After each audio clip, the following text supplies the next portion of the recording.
Jake turns on O'Brien. Molly is just going through a phase. And a big surprise, Julian wants details about O'Brien's sex life. Hey, everybody, and welcome to The Seventh Rule with Sirach Lofton. We are Hello, everybody. Joined by a very special guest, Miss Hana Hatae, who plays Molly O'Brien in today's episode. Hello, hello. You guys doing well? Yeah, Yeah, doing all right. mm-hmm. Nice. So the big elephant in the room is Molly, played by Hana. You had a big attitude today in today's episode. Oh, I was such a brat. After watching it, I was like, really? I was really good at being a brat. Like, I don't know if I was acting in that right there or if that was just my total personality, like, shining through. It was pretty great. Yeah, I was wondering what they did to get that reaction out of you. Right? They did it. I was wondering, were they doing scary faces? Did they have a guy dressed up as Rumpelstiltskin? I was just going to say the terrifying. Yeah, probably. I wouldn't be surprised. They knew the magic thing to do was just bring out Rumpelstiltskin, and because you give O'Brien the meanest face I think he's ever gotten. I think we've seen on the show so far. It's pretty. It's such a good dirty look. Yeah. That's what you get. That's what you get for, being not my dad, being somebody else. Yeah. That's right. I can sense these So things. you think that Molly could tell, or do you think Mommy was just like, Molly, that's not really your dad. Don't be nice to him. I'm going to pretend it and say that I think she was just very intuitive, but I'm sure Mom had a lot to do with that. Yeah, I didn't know what her deal was until after the show was over. So while I was watching, I was like, wow, he's facing the real BITC. What's wrong with this kid? Though? I'm like, you haven't seen him for so long, and you're just going to mad dog him and not care. This episode felt like a Twilight Zone episode to me. Oh, for sure. Oh, good call. Yeah. Yeah, it was one of those. Yeah, the whole time there's like something going on. Twilight Zone always does that where they leave you in the middle of a situation and you're trying to figure out what's going on. And they kind of reveal little by little until the end, right? Mm-hmm. And that's what I felt about this episode. I was like, wow, this is a typical like Twilight Zone style storytelling. Yeah. So I enjoyed it a lot, actually, because I'm a big fan of Twilight Zone, and I've watched a lot, if not all the episodes. Everybody says they watched all the episodes, but there's too many episodes to watch. But I think it was a good episode. I enjoyed it. Seemed like it was one of those bottle episodes, right? Because everything was just a little tight shot of somebody or two people in a room. Every single time, it was just like two people, or at the very end, there were four, people, or 5 or 6 at the very end. But it was definitely one of those lower budget ones where it doesn't really affect any of the big story. Like it's completely condensed, and there are no repercussions from this episode to any further ones. And it was just like from room to room to room. I don't think we even saw the promenade at all. I mean, no, there was a promenade scene. Mm-hmm. Yeah, you were in that, Rock. I was in the promenade scene. Yeah. Were there any extras there? I remember you guys walking and talking for a second, but yeah, there were some extras there. It was a bottle cap episode, in the fact that you didn't really have to know any of the other prior storylines to just watch the episode. It's just like stands alone. I watched it with my mom, and she said, "Oh, this Star Trek is good." So she's like, oh, because she didn't have to know anything. She didn't have to follow any alien histories or beefs between planets. It was kind of like, what's happening with O'Brien right now? That's basically what's going on with O'Brien, Now, has your mom watched any Star Trek before, or what? Well, she sometimes watches episodes while I'm reviewing them, but this is the first time I think she sat down from start to finish, and I thought it was funny that she was entertained. She's like, "Well, this is entertaining. I could watch Star Trek." Nice, you converted her. Just hooked Well, her, yeah. well, I don't know, but she hasn't watched Star Trek, which is another person to checklist on that hasn't watched the show. So now her watching the show is kind of fun to sit and watch it with her. And you, by the way, Hana, are probably the cutest baby I've ever seen, or child I've ever seen. You're just like the most adorable child. The cutest, angriest child in yeah, you just like Grumpy Cat, like so angry but so cute. Yeah, it's so angry that it makes you cute. Right? Yeah, it's just I don't know. It's just everything. It's just so adorable, and it's just like you want to pick you up and hold on to you. Just like save me from my maybe not my father. Like I was a little confused in the beginning if that was really him or if that was the clone of him.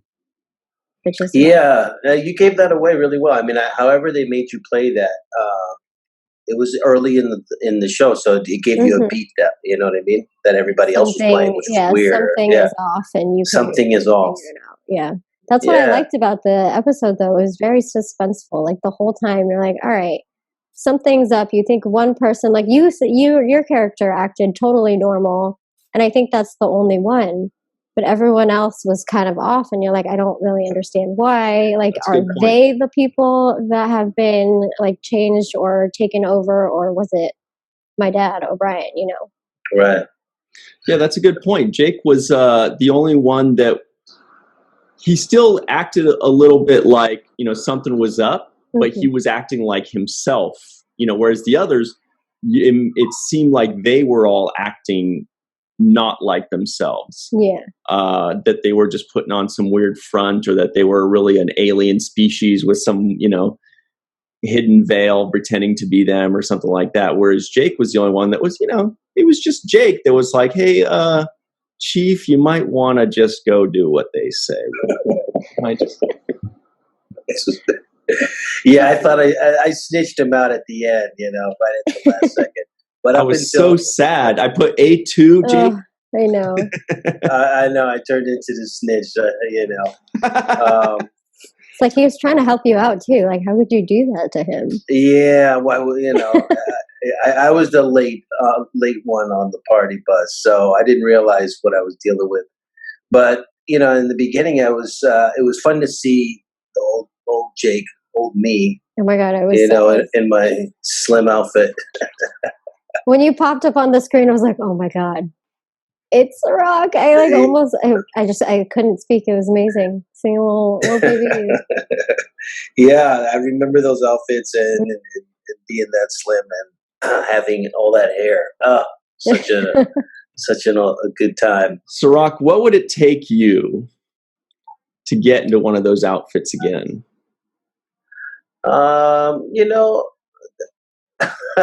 That's a good question. I mean, if they tailor-made one for you now, not you, when you were 15. Yeah, I was going to say a time machine. Yeah, but I mean, if somebody made that outfit for you, would you kind of like, waltz around at the next Star Trek convention in that? Yeah, there'd have to be something attached to it that incentivizes that. Like a barrel of gold? something incentivizing that. That's not going to be an easy sell for me, but those things are they're really difficult to walk around in because they are so tight and they zip up in the back, and it's just it's just like an old one-piece jumper, I guess. Jumper, yeah, and there's not much room to do much, bending down or playing catch. So I it's not the first option for me as an outfit right now. And going through puberty wearing that outfit was like another separate podcast. Do you want to walk us through that? I'd rather not, actually, but I'm sure you can imagine that. I already did, and I accidentally made a face. I hope nobody saw it. There's nowhere to hide. Put your imagination to rest now, all right? Now, Hana, what about you? I was going to say, if Sirach would do it, I would do it. But then again, they probably would not have to tailor make. Like, I could probably fit in my old stuff. At least the stuff from the later season. Yeah, you have the blessing of being petite, and you still have that small frame, so you're blessed. Yeah, so get me one from the last season. I'll totally rock that. Okay. Yeah, I think it would good. I think they just have to bring the show back. We'll wear the outfits. Yeah, there you bring go. the show back. Give us a reason. Okay with that. Also, that Rosalind, I thought, did a very good job in this episode. There were moments where her facials, she just gave a great performance. You know, I particularly enjoyed this scene where OBrien is about to take a bite of that food, and she's looking at him like, you gonna do it? Yeah. And she sold that. She sold that so well, as far as just like there's something in there. You know, I'm trying to get this guy poisoned. Can we just take a second and say that what was that stew looked like raw sewage? Like it looks terrifying. Can we just admit that to ourselves? Yeah. I can go ahead and do that. Yeah, absolutely. I think she was looking at him like, "Are you really gonna eat that, dude?" Nasty. I wrote down here coffee, Jamaican blend, double strong, double sweet. Yeah. I got that down. We know his coffee order to heart now. Love that. That's a really cool detail that they like to do. You know, like a lot of them like Ractigino, like Dax. You know, Art, as we know, does tea Earl Grey hot, and you know now we know what OBrien does. We know Janeway just likes coffee, straight up coffee. You know, so it's kind of cool. I thought that the Jamaican blend aspect of it just really resonated. That Jamaica was still on the map. We're still around making coffee now. You seeing? Yeah, all the way to the future. Yeah, all the way in the future, Jamaicans still got that best high grade coffee.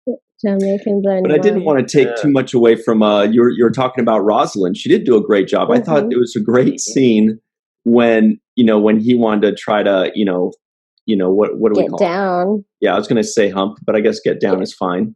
Sure. And yeah. But maybe a little better. The way she played that, the look on her face was just like almost like disgust. Oh yeah, she was disgusted because it wasn't even because she's like, "This isn't my husband. This is some dude. Yeah, who thinks he is." And you don't get all these beats until later, which is almost like why you have to watch it twice so you can fully get it. But you're right. In the beginning, you're like, "What's wrong with her?" Like, actually, it reminded me of my wife when she was trying to tell me no for the night. You know, I'm not in the mood. Like, all right, I guess it's not going down tonight. I guess I'll eat my raw sewage instead. I'll just go eat my sewage and watch some sports on TV. So no, she was definitely, she sold it. I just like the looks. She really gave good looks. She gave that feeling of being uncomfortable and made it awkward. And I think she must have trained me for that episode with those dirty looks. Yeah, something. Yeah, I'm pretty sure she did. I'm pretty sure there was just an instruction with you. Yeah, like she probably, because she naturally picked you up. She had you close, and I'm sure that at some point she said, "Look at that nasty man over there." He's, and you were like, "Oh, this guy." That guy over there. So I'm pretty sure something to that effect. I don't have the details, but that's what it felt like, right? Mm-hmm. That's something I really liked about having an OBrien centric episode that we didn't have before. Because I think previously we've had one or two other OBrien centric episodes, but it was about like OBrien and Julian, or OBrien, in more about him and Oda. I like the family episodes. Mm-hmm. Exactly. That's what was cool about it, was that you've got some Jake Sisko mixed in there. You've got Keiko and Molly. This is another one of those episodes where I thought if they had more time, then Nog and Rom could have been involved. It's one of those things where you imagine that Nog and Rom are involved in that storyline, even if they didn't have time to condense it, in the condensed 42-minute version. Mm-hmm. But it was cool because then you realize that Chief OBrien is kind of like the central figure in that sphere of Jake and Nog and Molly and Keiko. So that was really cool. I liked it. I wrote down one of my favorite things was the last line where he says, "Keiko, tell her I love her." Oh, No, he almost says her. Finish it. He can't even finish it. Yeah, it was right for a joke. Cute. It was right for a joke when he goes, "Keiko, tell her I love." It should have been like, "What? Jamaican blend? What she got? What? Strong, double sweet? I don't know." Yeah, what is that message? But it was just like it was funny because he's looking at him like, "That's my life." What you guys do while I was over here knocked out? You know, I know that'd be the first thing anybody would think. Like, you know, tell Keiko, what about her? I think that's what he said. What about her? Yeah. Like, back up. That's the first thing he's going to say when he gets home, sweetie. Yeah, let's have a talk. We need to. So, how far did it go with you in this? Yeah, guy? What's going on here? You know, it wasn't me, right? About this clone. Yeah. So and then she says Molly was real rude to him. He's like, "All right, Molly." That's when I get. Yeah, that's my girl. Yeah. Get an extra little toy. Daddy's girl. Yeah. Can't fake her out. Yeah, that's pretty. I thought that was pretty cool. It's like when I caught my fake mom. Remember when she came back and it wasn't her? You keep having fake. I know who my parents are. They keep trying to trick Molly. You can't fool me. God, that's so rude. Why are they torturing this little kid? You know, somebody's got to get a compilation of all of the Molly scenes.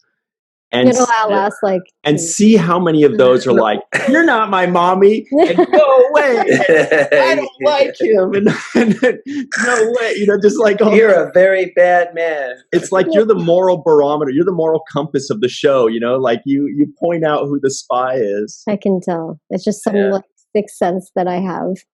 Yeah, you've got it. Thank you. You've got it. But yeah, we've had now. So this is. The third or fourth OBrien Centric episode? I think right around there, yeah. Somewhere around there. It's definitely the third, maybe the fourth, probably. Which is interesting to me because it seems like there's been more Bashir episodes, OBrien episodes, and Kira episodes than there have been Cisco. And Odo's had a few too. Odo's had a few. So up until this point, Cisco's had the least centered episodes as the star of the show, which is really amazing to me. Just shows you how good the ensemble cast is, and you know he doesn't really have to do too much to carry this load. This is like self-carry. Yeah, definitely. I mean, we're not supposed to know this at this point in the second season, but through the it's gonna get deeper. Yeah, through the Dominion Wars, it's all him, and we already know who the cast of characters are. Because they've each had so many episodes with such developing stories, yeah. So it works out really. And then later on, when they can add a character like Worf, it doesn't take away from the others because they've all had their time in the sun, you know. And then people like Rom and people like Lita and people like Nog can kind of come up slowly, and it's okay because the other people have all had their time, you know. Do you remember OBrien, you know? Ooh, on the record. Wow. Oh my. No, I mean, just, maybe having worked with, or maybe just as a child, you lean one way or another. I don't know. No, I don't really think I had a particular, I wouldn't say like a favorite or one that I got along with or like felt closer to. They both were amazing. Every time I saw them, they both treated me so well that I don't think I had one or the other that was above the other one. Just don't really know how to put that. Do you have a favorite scene that you do remember as a child? Not watching as an adult, but when you think back to the little, sparse memories of, being a child on that set, do you have like a favorite memory or a memory that stands out, more than just like the Rumpelstiltskin negative thoughts? Oh yeah, filming. Well, there was the episode, I'm not sure if we talked about this, when I go back in time, I fall into the time portal. Yeah, it was a good one. Yeah, that was pretty much every scene that I was in, and that was really, really fun to film. Because it's basically a Molly episode. Yeah, it was based around Molly, and just in general, like we filmed it at Malibu Creek, the outdoor scenes, and I used to go there all the time as a child. So like it was nice kind of going somewhere to film that I had already been multiple times and that I loved going to. Wow, so you already recognized that place and knew it well, and you're like, this is great. Yeah, we're just like outdoors having a picnic in a place that I used to go to a lot, so that was really fun. And the swinging scene where I actually fall into the time portal, that are like strapped up into some kind of harness, and they film me like just like flying back and forth on a little rope. Wow, one of the youngest stunts people ever. I know. It was fun. Yeah, it was. I do want to say, what was our little factoids at the beginning, our little trivioids? Oh, that's the one. So you turned on OBrien, Sirach. We know you said turn on OBrien, and I wanted to start with that, actually. Yeah, I'm surprised we didn't get that right out the way. You turned on OBrien, not you turned on OBrien. you that, okay. You turned on OBrien. He knows Jake how Sisko to use words. Turns on OBrien. I was a little confused Jake for that. Sisko turns on OBrien. Oh no! Yeah. Okay. So we gotta talk about this. I was like, whoa! I don't remember what that scene. Okay. All right. I turned on OBrien. Yeah. Yeah, you gotta emphasize the words differently when you say it that way. You gotta. All right. Yeah. This is what I want to know. For everybody listening in the comments below, when you first heard that, did you think I said? Yeah. I can tell you right now, 92%. Or Jake turns on OBrien. Let's see. Yeah. I want to see what the ratio is of what people thought. I'm guessing 90 to 95% of people thought what I thought. And they were thinking, wow. Hana, you thought where's this going to go? I did. I was pretty confused by that. Because we know where your mind's always at, Brian. What? Dirty. On Golden State Warriors basketball only. Yeah, okay. Sure. And the other one was, we'll have to hit this one over on the other side of the break, but Julian, big surprise, wants details about Chief's sex life. Oh, yeah, we didn't get into that. We're going to be right back with the seventh rule. Hey everybody, and welcome back to the seventh rule with Sirach Lofton and Hana Hatae. We've got Jake Sisko and Molly OBrien talking some Deep Space Nine with us, and we are doing a review of season 2, episode 14, called Whispers. Weird name with another thing that stood out to me, and I this is not on the same tangent, but completely different beat. But they mentioned replicas, and this episode is about the replica OBrien. And it's interesting to me, and I know you didn't see this, Hana, but in the pilot episode of Picard, it starts off talking about replicants or synthetic androids, right? So it was interesting to me that we had dealt with this particular subject almost exactly that Picard is now picking up from, right? The ban of synthetic life. So just a little tie-in there for the... There are a lot of tie-ins from Next Generation, too, that we'll talk about on our next Picard review. But definitely when they're doing Picard and they're doing new stuff, they try not to just take everything completely brand new out of left field. They try to kind of tie things in for Star Trek fans to recognize. I think that makes sense. Yeah. Why not do that? Otherwise, you have this. And I also think it's interesting because if you look at Data and how generic his skin is in Next Generation with the pale look, and then you look at how they replicated OBrien, you're like, well, why didn't they make one that looks more, human if they can? Oh, for Data? For Data, yeah. Solid question. Solid question. Who are these paraballs or parables? I was wondering too. Yeah. Do we ever learn more about Paradas? Paradas. I don't believe so. I think this is the first we've heard of them. At least I didn't recognize them. I didn't recognize the way they looked. I didn't recognize their name. So they had a real unusual look to them, right? Yeah, and that kind of makes you go, damn, I wish we got to see them more because they actually had like elaborate alien masks. They weren't just like a guy with like a blue dot on the side of his head. Like, what are you talking about? We're totally different. No, and their outfits, their weapons, everything was kind of really cool about them. I liked the guns they were holding, little phasers. They had their own little design. Did you draw them?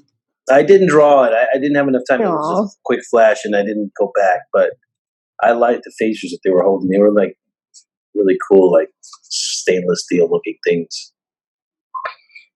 Some high tech stuff. So I'm looking up Paradas right now to see if they were in other episodes. I had never seen it before, and it was interesting because according to the script, we're at war with them, right? And there's like a beef with them, so you can't do any business with them. You can't be negotiating with them. And that was what was setting OBrien off. Yeah, they're not really some kind of peace talks or something. So peace talks. Here's the answer. It seems as though that's the only time that they were really part of a story. But the alien species itself was in a multitude of other episodes. They were frequently seen on the promenade, like in the episode Facets. There was an Antwerp conference on Deep Space Nine's home front, way later. A twerking contest? Yeah. Antwerp. That's a place in Belgium. Okay. And is it Belgium or is it Netherlands? I think it's Belgium. Could not tell you. And there was a wounded Paradan that was being cared for in the battlefield hospital in Deep Space Nine's Nor, the Battle to the Strong. So it seems like that's the only time that they were really part of a storyline. But so what they did was they reused that mask and that alien stuff, as background guys in other episodes. I mean, yeah, why waste all of that for one thing? Yeah. So what do you think about Bashir being Bashir? The first thing he does when he has OBrien in his doctor's office, he goes, "How's your sex life?" Or he's like, "That's fine." And he's prying for details. He's not just like good or bad. He's actually like, tell me everything. Yeah, basically, me details. Yeah. That's the friend. Yeah, that's the horny friend. Yeah. Bashir knows how to cross all the lines. Every episode. Yeah, if there's a line of inappropriateness, he finds it and crosses over it. But it's funny because it's like coming from a doctor, right? So it's like the person you trust and be intimate and be naked in front of is asking you these really inappropriate questions. So it's just Bashir being Bashir. What can you say at this point? He's done worse. Mm-hmm. What's the worst thing he's done, Sirach? I think his relentless attack on Jadzia on Jadzia Dax is just. I just shake my head sometimes, like, oh god, here it comes. And it's only the second season too. There's so much more to be done still. Oh, it's just like he's the Harvey Weinstein of DS9. Unfortunately. Wow, he's going for it. Man. I went for it. I did it. And he wants a favor for a favor. Now I'm kind of sorry I asked. But you asked, man. Sorry. Thanks, Ryan. I'm gonna what? change the subject eloquently here. What do you think about when Quark says it's always good business to know about new customers before they walk in your door? And Chief says, which rule of acquisition is that? And Quark says, one of the high ones. 194, I think. That continues to make us think that Chief is normal and everybody else is crazy, because we all think, what do you mean one of the high ones, Quark? Quark would know immediately which number it was. Mm-hmm. And the second he goes, I don't know, one of the high ones, it makes us think that's not Quark, right? Yeah. Definitely throws you off a little bit. Yeah.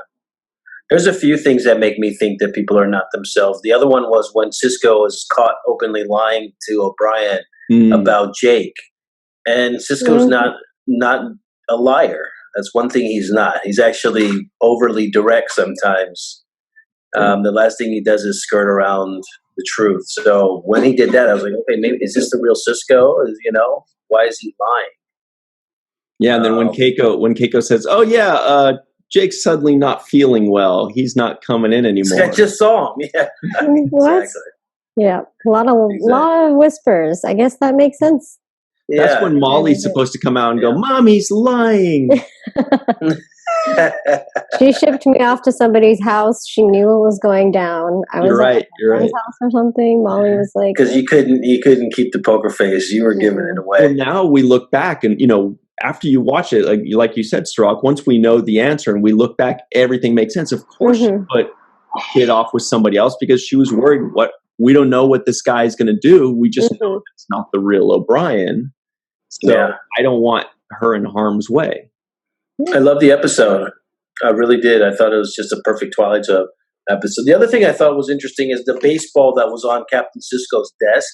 It featured prominently in this episode, and I wondered if this now was the first time we're really seeing the baseball on the desk, because I don't remember it. I think we saw it at least one other time, and I don't remember when, but it was in the first season, though, and we mentioned it then, but it was a while ago. It's been a while since that baseball has popped up on that desk. You're right, yeah. Did you do any sketches today, Strzok, by the way? I have a very cheap sketch. It looks terrible. It was of the little runabout that O'Brien flew away in. So that's my little runabout right there. It's really ugly. Much better than I could do.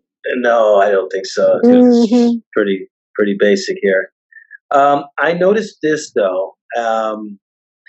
So Les Landal is directing this episode. There's not much action in it. It's a lot of, dialogue and talking to himself and going through scenes by themselves. In some cases, a lot of scenes of O'Brien just by himself, which is not easy to direct because there's not much there, right? But I thought it moved along well. So shout out to Les and how he cut that up. And do you think he's at home right now going, I don't want your shout out, you sealed stem bolts? I don't know. Maybe not. I don't want your shout out. Buddy. I know I drove him crazy with Aaron, and I drove him crazy, but I think that he probably enjoyed not having us too much both in this episode. But he still had to direct me around in this one. Hana, real quick, Les Landau was the guy that directed the episode with the self-sealing stem bolts. And Strzok and Aaron used to always get a good kick out of the fact that they had to do that scene like, what was it, 19 times? Or something like that. And then when Les crazy. And then when Aaron... when Aaron finally got it right after like 17 tries, that line... And Strzok forgot his line because he was so used to Aaron messing it up. I was so used to him messing up. He was like, I'm not going to have to say anything, right? Yeah. So when he finally got it right, he's looking at me like, fucking say your line already. Say it. Like, and I'm thinking, what is my line? It's like, are you sure I have one right now? I don't know about that. At first I didn't even realize I had one. Then I was like, I do have a line. What is it? Damn, I forgot the line, waiting for him to get his line right. So... but that's why it's always funny when we mention Les Landau. It's just But one thing that popped out to me too was the music, and I wrote this down. I like the music that scores the scenes. It goes off in the very background, and it's throughout the whole episode. It's just scoring the music score, and it adds to the drama. It adds to the heightened sense of kind of intensity that you feel when you're watching the episode. And it is also another reason which to me parallels Twilight Zone. Because Twilight Zone always used to have this music that accompanied each episode and brought the emotions kind of along with the music, Yeah, good point. Theme songs for each episode. What Star Trek, the original series, did so well is that they would give sometimes specific characters or villains like a theme song. So you would get these unconscious musical cues that, the villain's about to come in because you recognize his or her song from the previous scene or something like that. Yeah, I like that idea. I think it's cool to do stuff like that. What would your theme song be, Molly? Oh, no. I don't know. Something. When Molly walks in, what's her theme song? I mean, it's not going to be super happy, but it's also not. It's not going to be like, Oh gosh, I don't know. Maybe slightly dark. Something suspicious. Suspicious. Because I have this weird sixth sense, remember? So it's like Sirach's got it playing. Yeah, it's dun, dun, dun, dun, dun. That's the stormtroopers. That's the storm. It's the stormtrooper Star Wars. So I'm not quite a stormtrooper. I'm not that evil. Okay, all right. Molly's not that evil yet. All right, okay. Pretty similar. Sirach, what do you think your theme song would be? Another Star Wars tune, maybe. Yeah, right. I don't know. I don't know, like Mario theme song just popped in my head. It did. Thank you for that. Oh, that would be awesome. Yeah, I could go for that. Right? I could go for that. Yeah. All right, like everybody listening, give us your suggestions for what their theme songs would be. We've got Super Mario Brothers. We've got the Stormtroopers. Yeah. I don't know how well those fit, but I like them. Ryan, what's yours? We got to give you one now. It's official. I think mine would be like the bass line of every like Hispanic song you hear in a restaurant. You know, like. Oh my God. That's not what I was going to guess there. No, that was not my guess, Ryan. Well, whatever Pepe Le Pew's theme song was, it might be that. Are you saying you stink? Is that what it is? No. Well, there you go. Okay.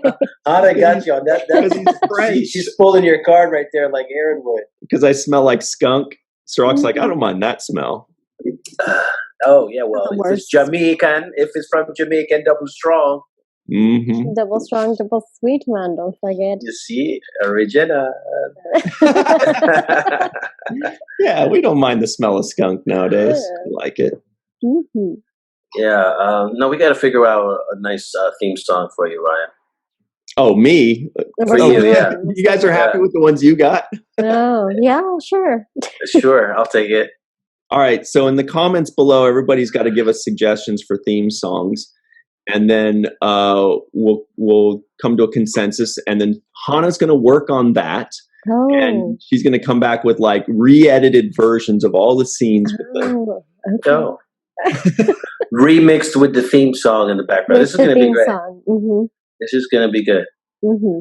Okay, when you said remix, it made me think maybe I want some CNC Music Factory as mine. Like everybody, going to make you sweat. Everybody dance now. That's the one. See? Everybody dance now. Okay. That's a good one right there. All right. We also had a POC-LED sighting. Sorry, PAC-LED. I think I call them POC-LED because with Picard's accent in Next Generation, I think he might have called them POC-LEDs. Either that or I just made that up. But they're called PAC-LEDs. I've been reminded. PAC-LEDs. They're the really slow guys that were in an episode of Next Generation.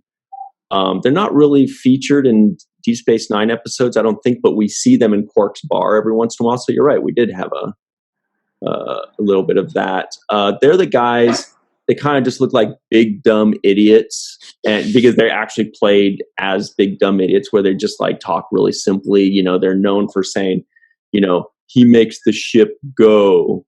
You know, they're just like these really dumb, slow, you know, but people love them because they're so funny. But anyway, we had one of those. I do love the PAC-LED sightings.